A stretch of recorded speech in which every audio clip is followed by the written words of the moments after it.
Reporter Chorpaya, Interior Typewriter,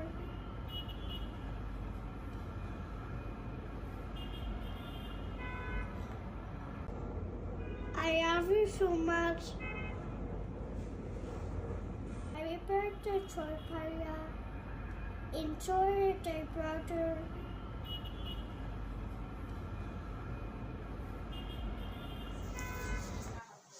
এই ভিডিওতে দেখলাম শেহজাদ খান বীর বেশ কিছু সুন্দর শব্দ উচ্চারণ করছেন।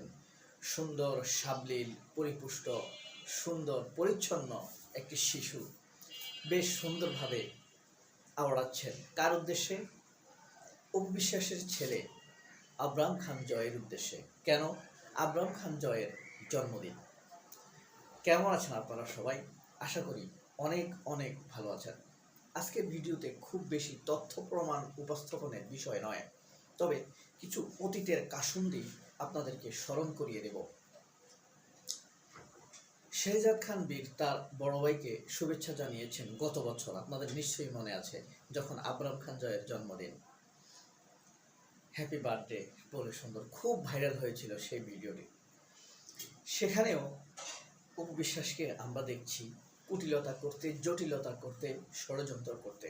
যাই হোক, এই বিষয় নিয়ে ভিডিওর একটি অংশে বলবো। আমরা খেয়াল করেছি, আপনারা সবাই নিশ্চয়ই খেয়াল করেছেন, যখনই কোনো শুভ দিন আসে, সুন্দর দিন আসে, তখনই পারিবারিক শিক্ষার অংশ হিসাবে শেহজাদ খান বীরকে সামনে এগিয়ে দেওয়া হয়। এটি শিক্ষার অংশ। বুবলি তার পারিবারিক শিক্ষা প্রয়োগ করে তার সন্তানের উপরে, কারণ বুবলির উপরে তার পিতামাতা পারিবারিক শিক্ষা প্রয়োগ করেছিল। আবার সেই শিক্ষার ছায়া, সুন্দর শীতলতা এসে পড়ছে শেহজাদ খান বীরের উপরে। আপনারা কি এই বিষয়ের সাথে একমত? আপনি বা আপনারা যারা শুনছেন, কখনো কি শুনেছেন, দেখেছেন যে শবনম বুবলিকে অথবা শাকিব খানকে, শবনম বুবলিকে বা শেহজাদ খান বীরকে শুভেচ্ছা জানিয়েছে অপবিশ্বাস বা আবরাম খান জয়? না, কোনোদিনও না, কখনো না, এটি কখনো দেখা যায়নি, আমি দেখিনি। কিন্তু যখনই শাকিব খানের জন্মদিন এসেছে, যখনই আবরাম খান জয়ের জন্মদিন এসেছে, তখনই শেহজাদ খান বীরকে দেখা গিয়েছে তার বাবাকে শুভেচ্ছা জানাতে।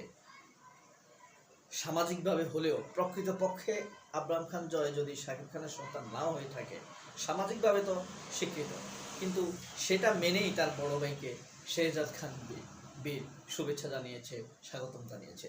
অথচ আমরা এটি উল্টা ক্ষেত্রে কখনোই দেখিনি। এখন বিষয় হলো, আবরাম খান জয়ের জন্মদিন উপলক্ষে এই পৃথিবীর সেরা নায়িকা অপবিশ্বাস তার ফেসবুক ওয়ালে কিছু লেখা লিখেছেন, যা সম্পূর্ণ শবনম বুবলির অনুকরণ, কপি, অনুসরণ হিসাবেই বিবেচিত। আপনারা শব্দগুলো যদি পড়ে দেখেন, তাহলে দেখবেন যে একদমই শবনম বুবলির যে ধরনের ভাষা ইউজ করে, তার অর্ধেক সেখান থেকে কপি করে কেটে দিয়েছে। বিষয় হলো, এটা নিয়ে বিতর্ক হবে না, কেউ করবে না, কিন্তু এটা লজ্জার কারণে অপবিশ্বাস এবং অপবিশ্বাসের পন্থীরা চুপ মেরে থাকবে, ঢাইল মেরে থাকবে, নীরব হয়ে থাকবে।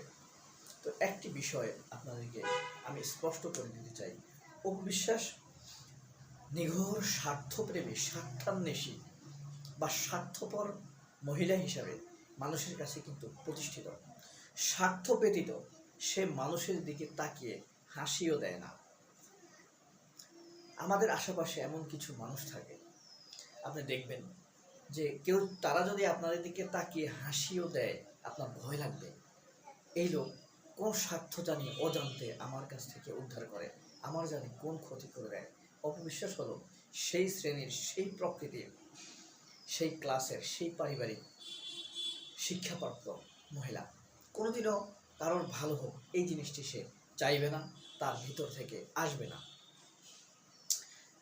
এই যে দেখেন, অপবিশ্বাসের মিথ্যাচার, স্বার্থান্বেষী চিন্তা, তার রোডম্যাপ, স্বার্থ উদ্ধারের রোডম্যাপ কখনোই সরে যায়নি। কারণ আমি সবসময় একটি কথা বলি, যার যে অভ্যাস সহজে না যায়, ঢুলির ছেলে ঢোল না পেলে পেট দিয়ে হলেও বাজায়। অর্থাৎ আপনার যে অভ্যাসটি আছে, কারো যদি কোনো অভ্যাস থেকে থাকে পারিবারিকভাবে, তাহলে এই অভ্যাস আপনার কখনোই যাবে না। আর ঢুলির ছেলে ঢোল বাজানোর অভ্যাস, তার যদি ঢোল ভেঙে যায়, ঢোল না থাকে, তাহলে পেট দিয়ে হলেও সে ঢোল বাজাবে। যার যে অভ্যাস সহজে না যায়, ঢুলির ছেলে ঢোল না পেলে পেট দিয়ে হলেও বাজায়। এই প্রবাদটি আমি শিখেছি আমার খালাতো ভাই মোস্তফার কাছে যখন ক্লাস 4-এ পড়ি, এবং সে আমাকে ক্লাস 4-এ থাকতেই এটাকে ব্যাখ্যা করে সুন্দর করে বুঝিয়ে দিয়েছিল। যাই হোক, এটা কৃতজ্ঞতা স্বীকার করলাম তারপরে। তো এই যে দেখেন, অপু বিশ্বাস যখন শেহজাদ খান বীরের জন্মদিন আসে, তখন সে এক ধরনের ষড়যন্ত্র করে। গত বছর শেহজাদ খান বীরের জন্মদিনের সময় মনে আছে সে কি বলেছিল? শেহজাদ খান বীরের জন্মদিনে সে তখন শবনম বুবলির বিরুদ্ধে বিয়ের গুঞ্জন উঠিয়ে দিয়েছে। এই যে কাকে নিয়ে? শরীফুল রাজকে নিয়ে বিয়ের গুঞ্জন উঠিয়েছিল। তার আগে সাথে সাথে পরিমণি, তাদের সিন্ডিকেট পরিমণি কি করলো? কপি করার একটি অভিযোগ দিয়ে শিক্ষিত ছাগল এই জাতীয় কথা বলে শবনম বুবলিকে অপমান করলো পরিমণি। আল্লাহ, এরপরেই দেখেন পরিমণির অবস্থা ভালো হয়নি। এরপরে দেখেন,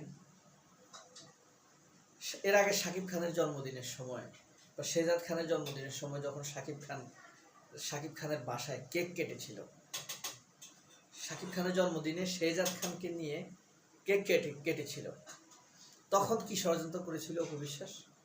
তখন বলেছে যে শবনম বুবলির সাথে তাপসের মূল ঘটনা না, এরপরের ঘটনার আংশিক হিসাবে যে এই ঘটনা সত্য, এই কথা দিয়ে পরিমণিকে দিয়ে আবার খোঁচা মেরেছিল। সেটা নিয়ে মিডিয়াতে আলোচনা হয়েছিল। তার আগের জন্মদিনে নাকফুল নিয়ে ঘটনা হয়েছিল। অর্থাৎ যখনই শবনম বুবলির জন্মদিন হবে, শাকিব খানের জন্মদিন হবে,